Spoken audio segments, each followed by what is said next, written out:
এবার লাইভে এলেন ব্লু ফেরির লায়লা। লায়লা ও মামুনের মধ্যে আবারও অশান্তি শুরু হয়েছে। রাতে মামুন লাইভ ভিডিও করে লায়লার সমস্ত কুকীর্তি ফাঁস করেছে এবং অনেক ইন্টারভিউ চ্যানেলেও তিনি জানিয়েছে যে আমার জীবনটা শেষ করে দিচ্ছে লায়লা, বাঁচার কোনো দিকই রাখছে না। কোনো কিছু না করতে চাইলেই তিনি আমাকে মামলার হুমকি দেয়। এবার মামুনকে নিয়ে কথা বললেন লায়লা।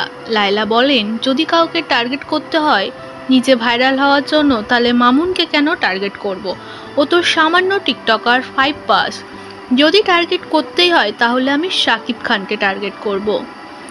মামুন অভিযোগ তুলেছে যে লায়লা আমার জন্যই আজ চেনা পরিচিত মুখ মানুষের কাছে। আগে কজন চিনতো লায়লাকে? লাইভ ভিডিও করে পাল্টা উত্তর দিলেন লায়লা। আমার টাকা পয়সা থাকলে আমি শাকিব খানকে টার্গেট করব। আপনারা নেগেটিভলি আমাকে ভাইরাল করেছেন। আমার এই 50 বছর বয়সে আমি তো বলি না যে আমার ভিডিও ভাইরাল করে দাও। তার এডুকেশন কোয়ালিফিকেশন ছিল ক্লাস 5।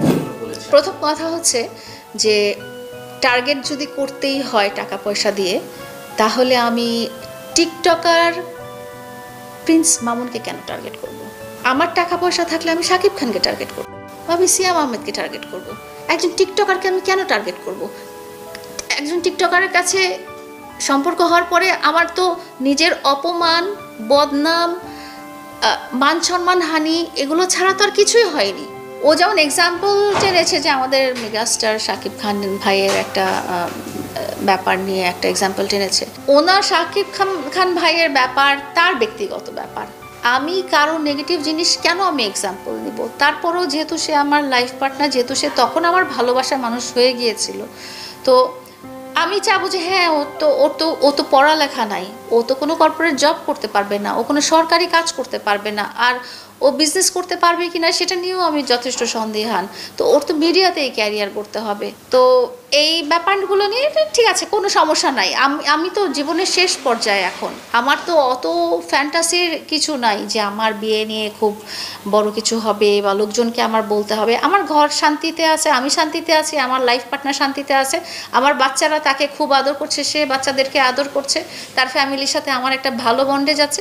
এতটুক নিয়ে একটা সাধারণ গৃহিণী যেরকম যেভাবে থাকতে চায়, আমি বাসায় ওরকমই ছিলাম। ও নিজেই বলেছে লায়লা শুধু অফিসে যেত, পার্কে হাঁটতো আর বাসায় আসতো, এটা ছাড়া লায়লা আর কিচ্ছু করতো না। হ্যাঁ, আমি জাস্ট গত 1 বছর ও যখন ছিল না তখন আমি ভিডিও করি, বাট এর আগে আমার লাইফটা ওরকমই ছিল। আমি অফিসে যেতাম, বাসায় আসতাম, বাসার কার্যক্রম দেখতাম, আবার অফিসে যেতাম বা পার্কে হাঁটতাম।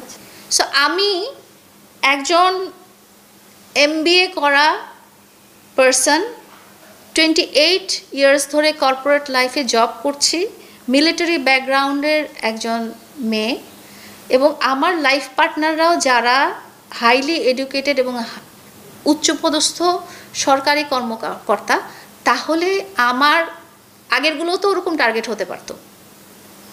টিকটকার প্রিন্স মামুন কেন টার্গেট হলো? আর আমি ভাইরাল হওয়ার আমার কিসের জন্য দরকার? আমি যদি ভাইরাল হওয়ার নেশাই থাকতো তাহলে আমি ইয়াং এজে কেন হই নাই? আমার এই 50 বছর বয়সে আমি তো বলি না যে আমার ভিডিও ভাইরাল করে দাও, এটা সেটা, আমি কন্টেন্টই বানাই না। এখন হয়তো মাঝে মাঝে ছোট ছোট টিকটক করি বা রিলস করি, বাট আমি তো কখনো কন্টেন্ট ক্রিয়েটারই ছিলাম না। এটা আমার প্রফেশনও না, এটা আমার নেশাও না, এটা আমার পেশাও না, এটা আমার কিচ্ছু না। ভাইরাল তো কেউ নিজে নিজে হয়ে যায় না। এটা আপনি যদি আমাকে দেখতে চান বা আপনি আমার ব্যাপারটা কারোর সাথে শেয়ার করেন, আপনারা আমাকে প্রিন্স মামুনের সাথে দেখে আপনারা নেগেটিভলি আমাকে ভাইরাল করেছেন। এটাতে আমার মান সম্মানই হানি হয়েছে।